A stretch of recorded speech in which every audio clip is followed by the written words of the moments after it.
Hello, everyone. Today I am joined by Michelle Wiegers, a former IBS patient and coach who found healing through a neuroplastic or brain gut approach for her IBS symptoms.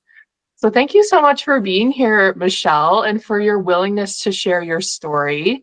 I'm sure, as you know, these stories can be so helpful and hopeful for people that are currently dealing with symptoms and maybe at a point in time where they're wondering if this type of approach can help them, or maybe they're already on this journey and are kind of looking for tips and tricks of how to apply this approach and what worked for other people. So, thank you so much again for joining us today. You're welcome. I'm so glad you asked. I love getting to tell my healing story because it was such a miracle in my life and one that has lasted a long time. I recovered in 2017. So as of now, it's been well over 8 years. And so I'm happy. I'm happy to be here to share because I think it was a huge part for me when I was recovering too, to hear other people's experiences. It kind of opened up that possibility of like, oh my gosh, maybe this could work for me. So. Yeah, absolutely. Same for me. So maybe if you want to start wherever you'd like to start, but maybe telling us a little bit about the symptoms that you were experiencing and how those came on for you, and then just how you ended up finding this brain gut or neuroplastic approach to healing from these symptoms. Sure. Yeah, my most earliest symptoms were gut type symptoms. So in childhood, I dealt with constipation, nausea, bloating, cramping, like belly pain, um, a lot of gas and hiccups and burps and just, gut distress, really. I grew up in the 80s. It really wasn't something that people addressed with food. My parents didn't really do anything. So I just had to deal with it. Thankfully, there's a lot of different approaches today, right? But really, when I look at my whole mind-body context as far as symptoms go, I had a host of symptoms over almost 3 decades. It started with irritable bowel type symptoms, but I ended up with decades of chronic pain, very limiting sciatica. I had CFS, chronic fatigue syndrome. Eventually, I was diagnosed kind of later in my journey of chronic illness with POTS and with something called Ehlers Danlos Syndrome, which is a connective tissue disorder. But the interpretation then was all the symptoms I experienced was being caused by that diagnosis. So I really went through decades of chronic symptoms. Gut issues were the constant. I was going to say friend, but maybe more companion. I don't think they were necessarily friendly. But it was a difficult experience to not really fully understand what was going on in my body. And I definitely feel like I dealt with that sense of like, there's something missing. I'm missing something, almost like this fear of a consistent fear that there was something dangerous lurking under the surface. And here's another symptom or another diagnosis or that kind of thing in my story. And what's true is that there was something I wasn't aware of that was fueling the symptoms. And really the mind-body lens helped me understand that. Now that is the briefest summary of my symptoms, but to tell you a little bit more about specifically gut symptoms that I suffered from, they really increased when I was in college. I had them from a childhood, but they got a lot worse. I definitely had back pain in high school. I can remember a lot of back pain, but my IBS was diagnosed when I was in college. And I look back on that and I can remember this funny story I've told in the past where I had the symptoms where I'd do a hiccup and then a burp. Kind of a strange thing, but that's what I would do. And I remember I had this Spanish class in college right after lunch, and I would always be hiccup and burping. And so I was like, my interpretation was like, well, I just ate, so the food is causing digestion issues, blah, blah, blah. And my professor was like, basically making fun of me and calling me like la borracha, which means like the drunk, like I was drunk or something in class because I was hiccuping and burping, which of course I wasn't drunk. But I look back and when I look at it through the stress lens or through the emotional lens of what was I really experiencing? Why were those symptoms surfacing like so consistently in Spanish class? And the truth was I was freaking anxious about the conversational part of the class. Like, I knew Spanish, but to then speak it fluently with my, with my professor and with my classmates, it was intimidating. So, I look at that now, like, and also I never had the symptoms during dinner or after lunch or after breakfast, right? So like sometimes what we're experiencing, like what we assume is causing it is something different. And that's definitely been the case for my journey in discovering what was causing and what was fueling my IBS symptoms and how to look at it from a different perspective. But when I got the irritable bowel syndrome diagnosis in college, the GI doc at the time had advised me to go off like acidic foods like tomatoes and oranges and that kind of thing. Eventually, I was at other practitioners who, like naturopaths, functional medicine doctors, and even like mainstream practitioners who had me exploring going off dairy, going off gluten, going off, reducing sugar intake or heavy carbs or processed foods. I mean, all those different things. So I had a lot of symptoms and they did sort of become primarily addressed through food when I'm talking about the gut symptoms. So that's sort of like a little bit about my experience and some concrete examples. Yeah, I think those inconsistencies you mentioned where you're like, yeah, I had this symptom come up after lunch, but not breakfast or dinner. And then you later saw this connection between the stressful environment and that symptom. It can be hard to recognize those connections initially, especially when we're getting some messaging that this is a food thing, right? And we're not necessarily thinking in this way of trying to draw the connections between emotions and stress and fear and anxiety. And as you started to find this approach, you saw this connection between stress and your symptoms. How did you find that understanding? And what was that shift like for you in how you thought about these symptoms? Yeah, that's a good question. And sometimes it's a little complicated to answer succinctly because I had so many different symptoms, but I will say I was introduced to the mind-body approach to chronic symptoms in general, including all of those distressing gut symptoms of IBS, through a friend who actually had recovered. She had all the same diagnosis and symptoms that I had, and she reached out and she's like, "Michelle, I'm better." And I'm like, "What do you mean? We've been sick for decades." And so I couldn't let go of, that's where story is so powerful. Like I couldn't let go that my friend was better. And she had read the book Unlearn Your Pain by Dr. Schubiner and had accessed different videos, teaching by Dr. Sarno and others. And I watched those videos and I started reading the book and I was like, it's like blinders were being peeled off from my eyes. And I was seeing what was actually true for the first time, even though I was like, surely no, 3 decades of symptoms being fueled by stress and either like current life stress or difficult emotions that I was repressing from my past, or even the way that I was treating myself was coming into play.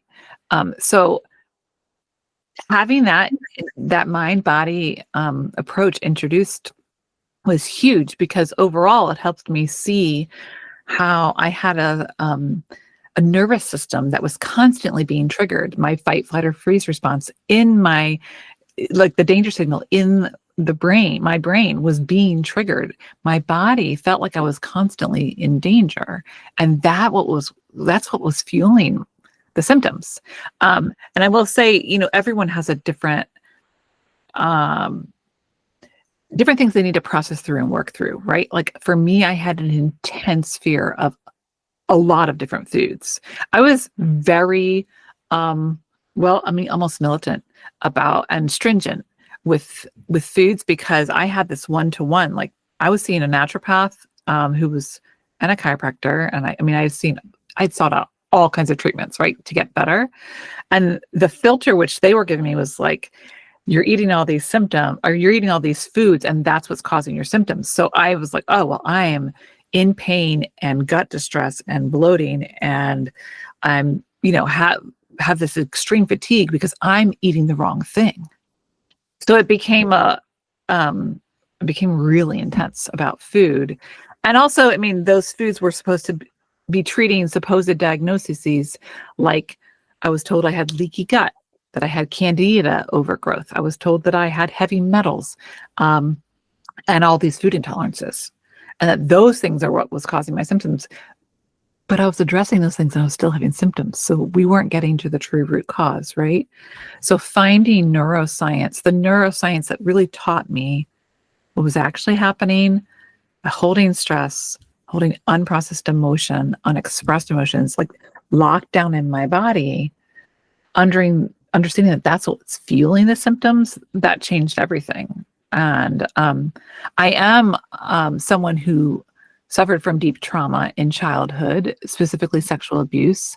And I know from that lens, the body does hold, especially that particular kind of trauma. For me, the way I started to understand the gut symptoms, it's like my gut held a pretty high level of anxiety within me. And so kind of the different lens that I understood later, mainly from doing a symptom timeline, which is something that I have my clients do and my students in my course. I have a mind body healing course, how we heal chronic pain and fatigue, and then or working with one-on-one clients, where I have them go through a symptom timeline, because it's so revelatory when you look at what was happening in your life with the symptoms that when they were coming. And so I look back with that lens, like with the Spanish class interpretation, right? Or, oh, I was freaking out because I had to try to be fluent. But when I look at college, it was actually the first time I was in a very serious romantic relationship. I happened to be married to my husband, who I met in college. We've been married, I can't remember, 26 years. So a long time, but it was the first real romantic relationship that I had. And I look at that now, I'm thinking that is why IBS just busted onto the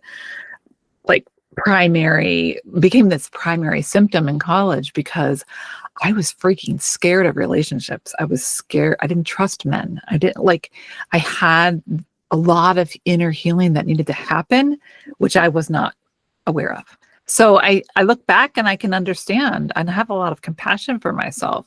Like, that's what was really going on. And, when I discovered mind body work, that brain gut connection, when I started to understand my symptoms that way, I really did need to access some one-on-one support. So I worked with a therapist who taught me the different ways anxiety shows up in the body. And it's not just anxiety, it's fear.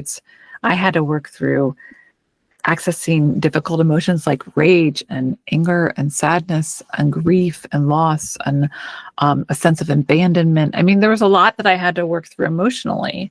But the way in was really understanding what's happening scientifically in a neurological way in the brain. I mean, it just empowered me to be able to reverse symptoms that I thought were permanent. Oh, that's so amazing. And your story, how you're talking about the timeline that you created, I do think that is such an important piece for people.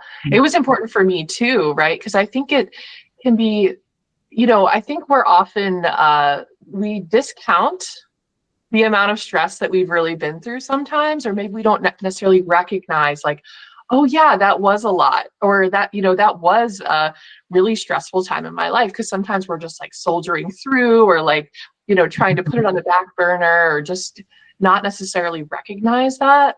But I love, that's we call it a stress inventory in the app.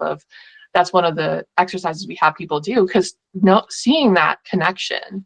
And like you mentioned, even going back to childhood, like, it's not necessarily like, okay, this stressful thing happens today and then I get the symptoms tomorrow. It's like this cumulative effect of these stressful situations over time that can have this encoding in our mind-body connection, or our brain-gut connection, that can lead to these lasting symptoms. Mhm. And I'm so glad you shared that. And then the other piece you were talking about with the food avoidance, I think that's such another common and relatable thing of that can often add this additional layer of stress where we're living in this, like, we're trying to solve this really stressful puzzle about food, and like, okay, maybe if I just cut out enough foods or throw enough supplements at this thing, it will help me feel better. And I think what many people realize in going through that experience is with IBS is that it doesn't always give us the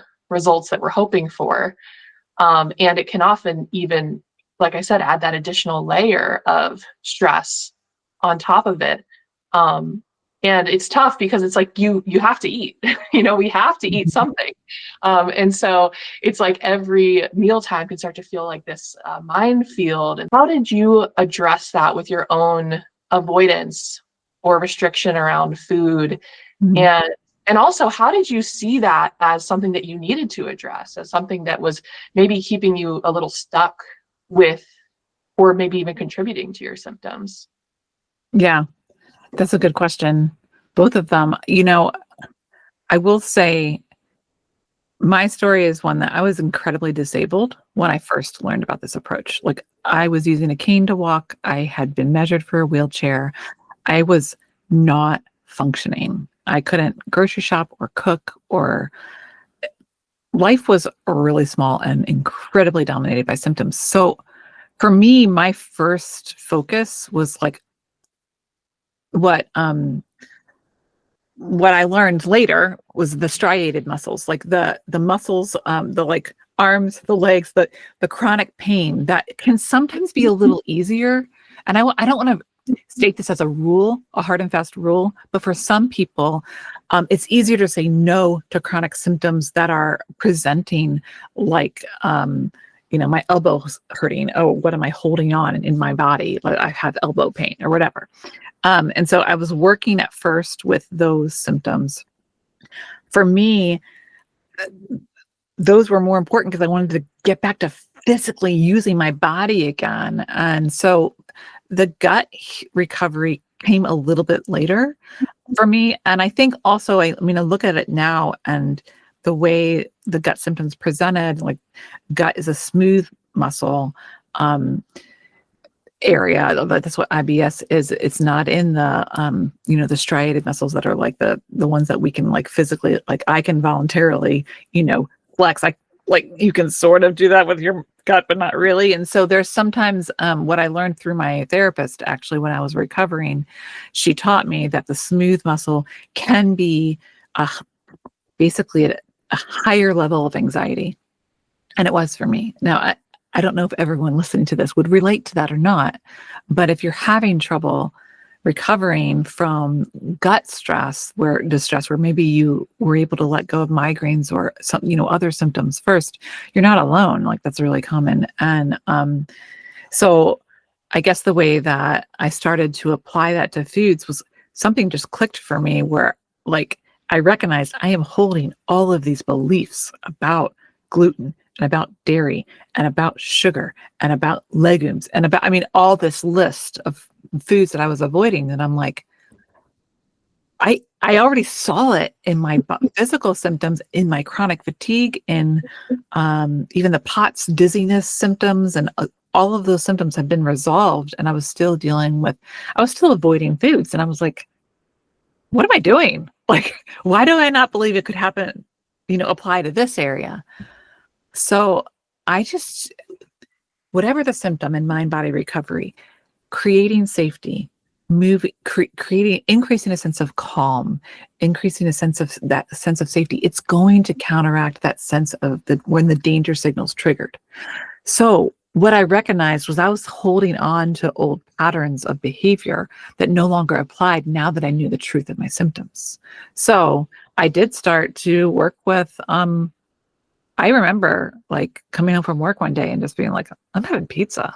It's been like decades. I'm having pizza. And so I dove in. I do kind of have that dive in the deep end kind of personality. Mhm. I would say when I worked with clients, as they work to recover from specific foods, what tools are really helpful is to I think it's a little more helpful to go more slowly, especially if you feel like you're a sensitive person or you feel overwhelmed by even addressing foods. And so I always ask clients to kind of start with foods that feel like, yeah, I could totally try that. I mean, yeah, I feel a little nervous about it, but I think I could. I would not start with the big scary foods that you're just like, I'm never gonna be able to touch those. And so maybe trying only 2 or 3 foods at first, or just one. And then also looking at quantity. So this is something I've done with my clients where they start with something small, like a small bite, instead of like, I'm having a plate of pasta. I'm gonna have a piece of pasta or something like that, where you're starting in a small way. What I'm really talking about here is graded exposure. And that tool is something that I learned from Dr. Schubiner's practitioner training. And first, you can actually start with graded exposure, where you kind of picture yourself, you imagine eating that food and returning to that food in your mind first. You imagine it, not just eating it and trying it, but you picture it going well and with ease and with joy, even delight. Um, I remember having one client that I worked with, and we worked with how her relationship to the kitchen and where she was eating. And she found that when she was walking into her kitchen, she was just immediately like, things were gripping because, oh my gosh, I'm about to eat. Like you said, you're eating every day. You have to do this all the time. So seeing that client actually ended up taking a vacation, and she's like, she was going to eat dairy again on this like vacation she went on, and it worked for her. Like, she was able to reintroduce because she was doing it in a setting that wasn't as challenging as her own home in her kitchen. I mean, everyone's different, right? But being able to recognize that if we can have an open heart and open minds about what our interpretations have been, like this food causes this symptom, but being able to kind of be a little more lax around those interpretations, even if they've been given to us by practitioners, to be able to start to play with an experiment with, adding foods back in. I kind of feel like I'm not sure if I've answered both parts of your question, but one more thing I will say about that is, of course, there are actual food allergies, and it's always important to have major medical things ruled out. So if there's an acute reaction to food, especially if it's anaphylactic or that kind of thing, obviously that's a physical, like there's medical things happening with food, and then there's not. And so sometimes we just need to like separate, okay, I'm not having an acute dangerous response to food. What I'm having is a gut distress, and how does stress, life context, the emotion, how does it all play into it? But I really found, like, when I was adding foods and back in and really letting go of these old beliefs about the diagnosis, that I had, I did try slowly, but I also, then I just kind of, there's something that just sort of like fell away. I was like, okay, this is no longer my framework. There was something about, like, for me, having a different framework, that then it's sort of like all these old things didn't apply anymore. So yeah, I don't know if you have more questions about that. No, I mean, I'm just loving all of these amazing points you're hitting on. And I love that. I do feel like there's sort of this threshold sometimes that people hit where it's like, okay, I have enough evidence and experiences now where I'm like, I see that it's not the food now. But it can take time to get there. And I love what you mentioned about, like, different people have different approaches that are going to work for them. Some people kind of like this more like bring it on mentality of like, I'm just going to eat the pizza today. And then other people may feel safer and better approaching this in a really gradual, small step kind of way. And that's why in our program, we start people with exactly what you're saying, their least feared foods, to create those sort of like little experiences of, oh yeah, like I can do this, or like building that confidence and that momentum towards this larger goal of having a more expanded diet. But yeah, it can definitely take time. And I do think there's an element too of like trusting your own intuition, or being aware of how you are feeling emotionally. Like, I love what you said about like, you working with her were able to identify this fear association with the kitchen. So Yeah. maybe that's not the best setting for that, right? For her. And like, like getting in touch with, okay, how am I feeling right now? Like, is this a good time? Is this the right setting? And like kind of following that as your guide towards when to do the reintroductions and how, right? Like sometimes people find doing it in like a social setting is better because you're a little bit more like, calm, at ease, like connected to other people, and that might feel a little bit more supportive. Was there any other like sources of fear or stress or emotions that came up for you related to that? Like some common ones that we see and hear about are like sometimes fear of leaving the house. Sometimes there's also sort of this like shame and embarrassment component to these types of symptoms you might not otherwise have with things like back pain or I'm curious if you see any other sort of like these specific kind of fears that come out of these symptoms that are important to kind of be aware of and address. That's a really good question because I mean, like you said before, food is in our lives every day. And yeah, when we have chronic pain in another area, it can be in our life every day, but it's not thrown into our faces socially or at holidays or going out with a loved one or on a date or I mean, look at all the context with food. It's freaking overwhelming. I can remember a client, I think she was one of my very first clients a long time ago. And she brought a cooler with her wherever she went. And she had her food that she could eat in the cooler. And she had such an incredible recovery. I wish I could tell all of the details of her story. But she recovered from all of that. And she definitely had that reluctance to want to eat out. Reluctance. Do I really want to face the food thing tonight at our friend's party?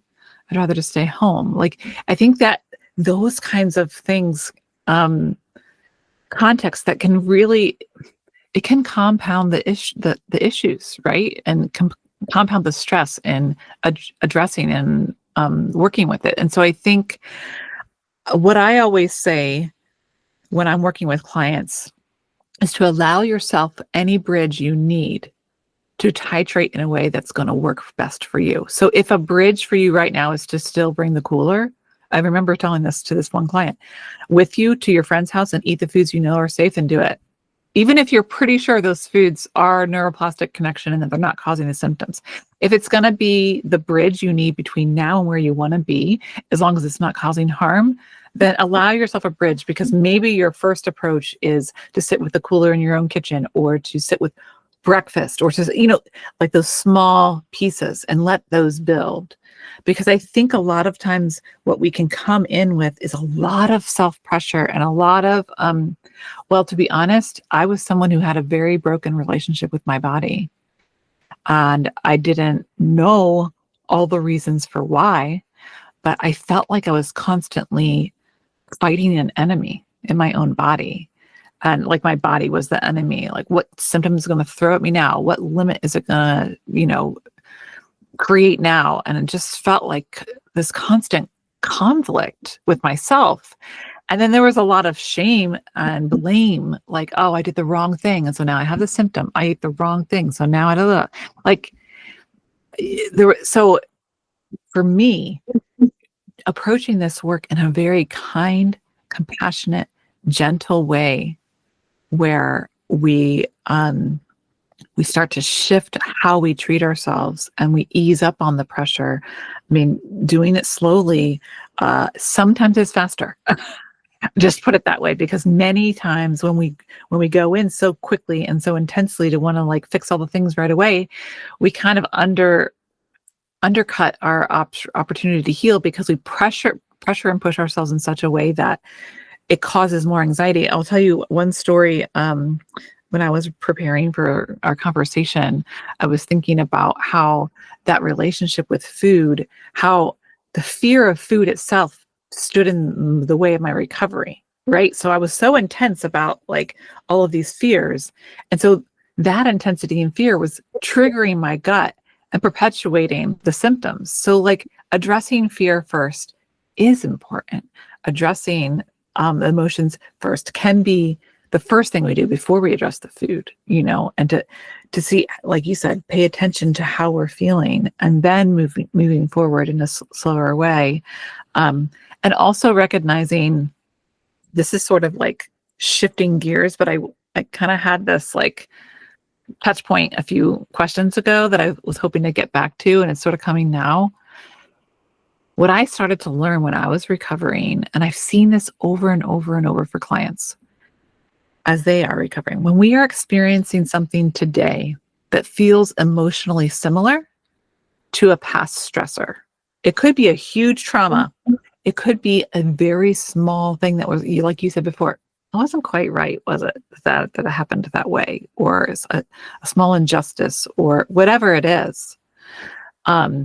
If I'm being treated the same as I was treated then by someone else in my life, and it just feels emotionally similar to my nervous system, my body will often feel like it's happening again. And so what I call it when I'm working with clients is this emotional touch points, where we recognize like, oh, this is coming up. Yeah, it can be just like a dysregulated nervous system in general. But oftentimes our stories have a little more to give us than that. Oftentimes when we look through our stories, we see, oh, like this right here with this boss. Oh my gosh, that reminds me of fill in the blank. Or what I'm going through with my child right now. This is not pretend, this is real for me. But I'm going through one of my young adult children right now. Oh my gosh, that is so triggering because of. And I see, oh my, like I'm responding with a little more heightened anxiety, or maybe even for me, like my gut swells. My gut still swells. Do I have IBS? No. Is it a chronic swelling that happens every day? No. But do I still have the mind-gut connection, the mind-body connection? I do. So when I feel stress, my gut's going to be like, whoop, a little bit. Not always. It doesn't always manifest that way. Sometimes I just feel anxious. So anyway, the other, I know I'm kind of like going off in a different direction, but the other thing I wanted to be able to say is, so sometimes it's because there's an emotional touch point that feels emotionally similar. The other thing that very often becomes revelatory for why symptoms are coming for me, or were coming when I was healing, or even if I get something today, it's when there's an inner conflict. When like I deeply love someone who I'm also deeply angry with. And so when we get to that inner conflict, I mean, we hold inner conflict so often in our guts as human beings. Like you can relate to like having a difficult conversation with someone, and you can just feel like, oh, I feel sick to my stomach. Like, that's a common thing for anyone, not just people who have IBS, like any human being. So like, there's something about inner conflict. We tend to hold it more deeply. And so that's a lot of times it affects the smooth muscles. So there's definitely like the food level and interacting with our lives, but then there's also like the emotional level and what's going on with that area. And it's not like everyone has to address all of it all at once. That would be too much. But for me, to address the gut symptoms, I did have to address emotional links and stress from my childhood, and to really process and work through that with therapists is really what I did, and with my own journal. So, I mean, expressive writing was a huge part of my healing too. But Oh yeah, that's amazing. The emotional connection is so key, because I think that's another thing. Like we talked about how we may not always see that connection between stressful experiences in our lives, but also the emotional awareness piece. Like I think it can be so sneaky, right? We may not even necessarily always know how we're feeling about things, or know those connections like you mentioned, where it's like, yeah, this current situation is reminding me of this thing from the past, which is why all of this emotion is coming up, or anxiety, or whatever the current response is. And it may not even make total sense, right? Like it's like, oh, why am I reacting this way? But having that, this is where our mind-body connection encodes these associations based on our past. And I also just really want to come back to what you said about like, you used to think that your body was your enemy, and you shifted that. And I think that is so important, because it does feel like that when you're fighting your IBS or whatever symptom you're having, and you're like, oh, I must be doing something wrong. Like, so often there's like a self-blame element of like, maybe I'm just eating wrong, maybe I'm not taking the right supplements or medications or things. And it can like just be this like hamster wheel of like fighting our bodies. But when we can start to see it differently, where it's like our bodies are not broken, but they're stuck in this protective mode because they love us so much. It wants to protect us so much that it's like diverting energy away from our gut. It's like in this fight or flight state where it's like trying to protect us in this chronic way that is disrupting our digestion. And it's not trying to hurt us, but it's coming from this place of like just feeling so scared, and so like just wanting us to be okay.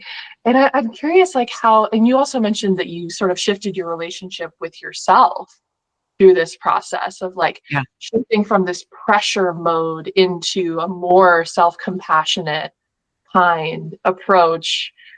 How did you approach that? Like, how did you start on that part of this journey of like changing your relationship with yourself along the way? Mm-hmm. Mm-hmm. Oh my gosh, there's so much I can say in this topic because it is vast and wide. There's a reason I will just say that there's typical TMS personality traits. If we're talking about the tension myositis syndrome that, Dr. Sarno called mind-body connection or brain-gut connection. And it's because so many of us do, and I think for good reason, I'm going to say, but do slip into self-pressure as a default rather than self-compassion. It's interesting. I was just speaking recently with a colleague, and she was saying, oh yeah, people who have dealt with trauma, they almost always pressure themselves. And I was like, really? Why? She's like, because that's how they survived. They had to push through. And I mean, it was like light bulbs going off in my mind. I'm like, oh my gosh, I haven't seen it like this way before, but now it makes so much sense. And it's true of my own story. When we have to push and pressure through a situation just to survive it, maybe it's we had a loved one who passed away and there was just too much grief to process in a span of a handful of weeks, and then we had to get back to work. There's really normal life things that happen that there's more present than we can absorb, process, and release. And so it stays in our bodies. So that idea of like that habit of pressure, but also the default of what I call skipping over myself. I think I had modeled for me in my family upbringing, but also I think it was also my response to just stress was to just be someone who fixes things. I would now use the words codependent. But if you look at the perfectionist, people-pleasing, self-pressure, self-critical, a goodist kind of, these personality traits, they all kind of get summarized in that self-pressure category. And so I came across a book, it was after I recovered that I was working with clients, but called Try Softer. I just love that phrase because I was always someone who tried harder. And I'm like, oh, try softer? Oh, what would that look like? And so recognizing Dr. Kristen Neff's work in mindful self-compassion, that whole website and her books are incredible for accessing and exploring how self-compassion can have an impact on how we treat ourselves. And I really think that road helps us rebuild a relationship with ourselves where we're no longer like this taskmaster that's like whipping ourselves to get this done and that done. And I find out that for me, putting 10 things in one day is never going to work. So my capacity might be smaller than other people, not because I'm dysregulated, not because I'm sick, not because I have a whacked out nervous system, because I'm actually a really sensitive person and I'm highly freaking creative. And so when I'm like creating, that's really what happened the year I recovered. I had just like creative writing, specifically in poetry, just like bursting out of me. And I had this like wild creative that I had no idea. I had no idea was in me. But it makes sense now because I was avoiding hard things like repressed emotion, like unconsciously, right? It's a subconscious thing that we're like pushing these things down. But I wasn't just avoiding that. I was avoiding like key parts of who I am and my creative voice. And I mean, even with just the kind of trauma I experienced and other types of trauma as children or as young adults, our voices get shut down. So when a voice is shut down, oftentimes there's a true, authentic part of ourselves that's also shut down.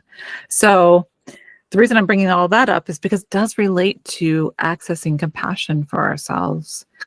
This try softer mentality where we journey towards like rebuilding a relationship with our bodies physically, but also rebuilding a relationship with our deeper selves and our authentic voices, really creating space for all of that. It's not something that I think happens all at once, but I think a lot of people, and I've seen it happen with my clients, they start by saying the most important thing is for me to recover from this symptom. And then as the symptom starts to fade, and even sometimes when they're not fading as quickly as they want, as they're reversing, they start to find like, oh my gosh, I'm treating myself differently. I'm setting boundaries. I'm making space for myself. I'm doing it. Sometimes the way into releasing symptoms is actually a reversal of pressure and moving towards compassion. So when I say there's a lot of ways in, I mean, there are a lot of ways into this work, but it's something that can be like beyond your wild imagination. I mean, I spent this past year not working with clients or teaching because I'm finishing my book. And it's basically a memoir in poems and short stories of my healing journey. And it was like definitely mind, body healing and physical recovery, but then emotional healing and creative healing. And like, so we are not just, we know this by now, right? It's all connected. We're connected in these systems. So self-compassion and finding a way forward to be compassionate with yourself. It's not just like a cheery idea. It actually helps us on a very deep level in recovering from physical symptoms and developing a good relationship with our bodies.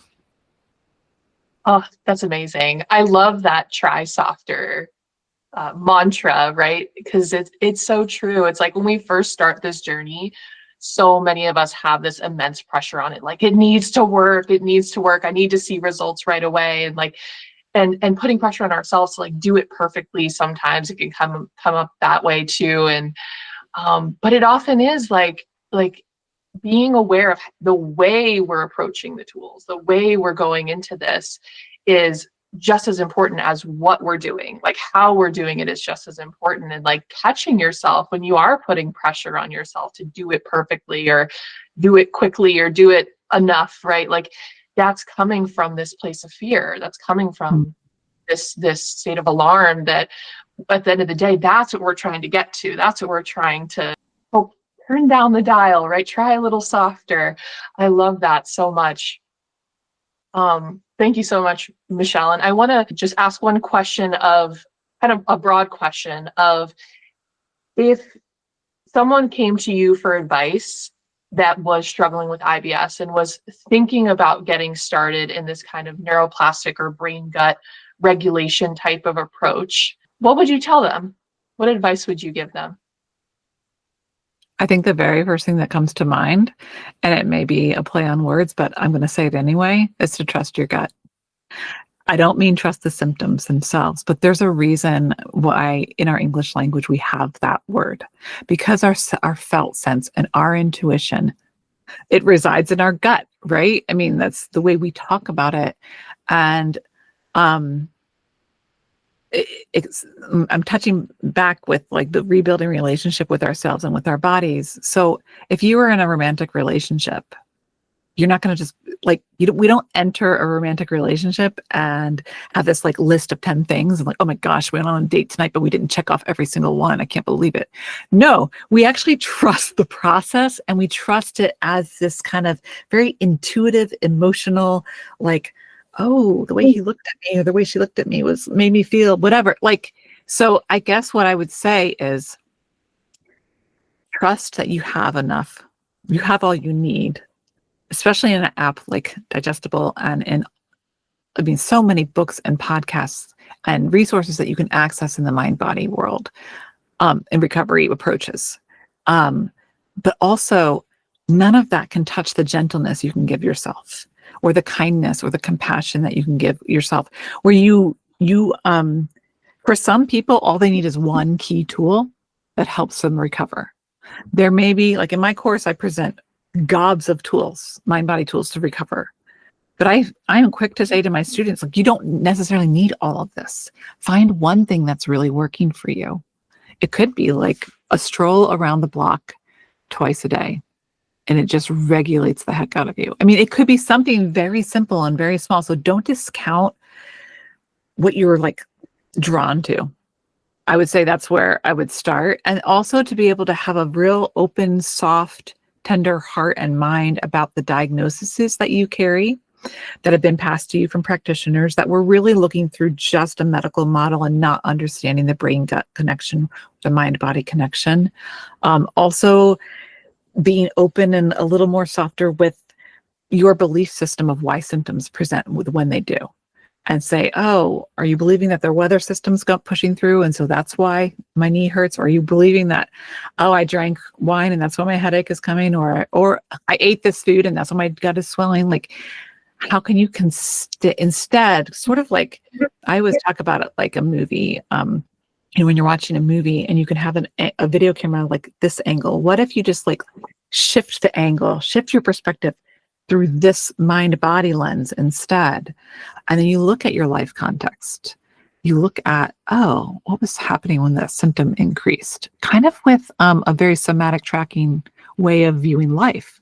Like, I'm curious, with a lot of curiosity, with a lot of gentleness, with like, what season of life is happening right now for me? Or what is work like this week? Or what's happening in my family or in my marriage or friendships or romantic relationships? To look at our lives, to be able to speak back to what's happening. And also, I mean, I really would say the relationship with ourselves too, and how we're accessing, how you're accessing who you are. And sometimes what we need is to engage with the mind body tool. And sometimes we just need to do something that we think is freaking fun and just chuck the rest. So being able to let yourself titrate between those things is really important, because I don't really think that most people strong arm their way through this. And like, especially I think because of the intricacies of how it can be more difficult with the IBS symptoms, but being able to approach it with a trust, you can reverse these symptoms. There is nothing wrong with you. You aren't broken. You can heal IBS symptoms. You have the power to do that. And there's actually no one else that can do that for you. That there's not a book or an app or a doctor or anyone who can do that. I don't even want to say work, but that can find what's going to work for you. But as you explore and get a little bit more open, follow those things that start to work. And I would say the last thing is, when you need support, get it. Whatever that looks like for you. I mean, like all the resources that are out there, but for me, I needed to work one-on-one with someone, because my therapist could show me what I wasn't able to see for myself. Like, I had some blinders, and having that could be a friend, it could be a number of different contexts. So that's maybe a lot of advice, but that's what I would share and encourage you, that healing is possible and it's worth investing. And I have to guess that the same will be true for you that was for me. You will gain so much more than you ever imagined as you work towards recovery. Oh, yes. It's so true. It's like I think we all go into this process of like, I'm doing this to make the symptom go away. And then I think what a lot of people find at towards the end of this road is it's so much more than that. Like you said, it's like changing your relationship with yourself and your life, like getting back into those creative endeavors, or the things that maybe we didn't have space for when we were living in this threat detection alarm mode. Right. And once we can really break out of that, it's like amazing just how much can change outside of just symptom reduction. Mhm. So thank you so much again, Michelle, for sharing your story, your wisdom with us today. Anything else we might have like missed or anything that you want to touch on? I mean, I think you really covered so many amazing aspects of this, but just wanted to give you a chance in case there's anything that we missed here. Yeah, thanks for having me, Anna. This has been really wonderful. And I guess the last thing I'll say is it's actually the theme of my podcast that's going to be coming in 2026. But you can summarize all this work in 2 words: creating space. And so that's the name of my podcast, Creating Space. But when you think about like the shutdown in our bodies, we need to create space for a relationship with our body again. Our muscles are literally doing this and tensing, and we need to ease and open and create space. And sometimes it's like creating space in our time, in our schedule for ourselves. There's so many different creating space for what we love, what's enjoyable, what's fun. So I guess yeah, that's where I would leave you, because there's a lot that can happen when you learned how to create space for yourself and for what you really want, but also create space for the possibility of healing. So it's sort of repeating what I've already said, but I hope maybe some of your listeners and people working through your program would access my podcast someday and find encouragement. So. Oh, that's wonderful. That was a perfect segue into your podcast title. Yeah, that's so great. And we'll definitely we'll link all of the links below for anyone to access your podcast or your coaching, your book, anything that you referenced today as well. So yeah, thank you so much again, Michelle, for your time. This has been an amazing conversation. And I just know that it's going to help so many people to hear your story and your advice, and just hearing someone that has been through it, right, is really invaluable in this process. So thank you so much again. You're welcome. Take care.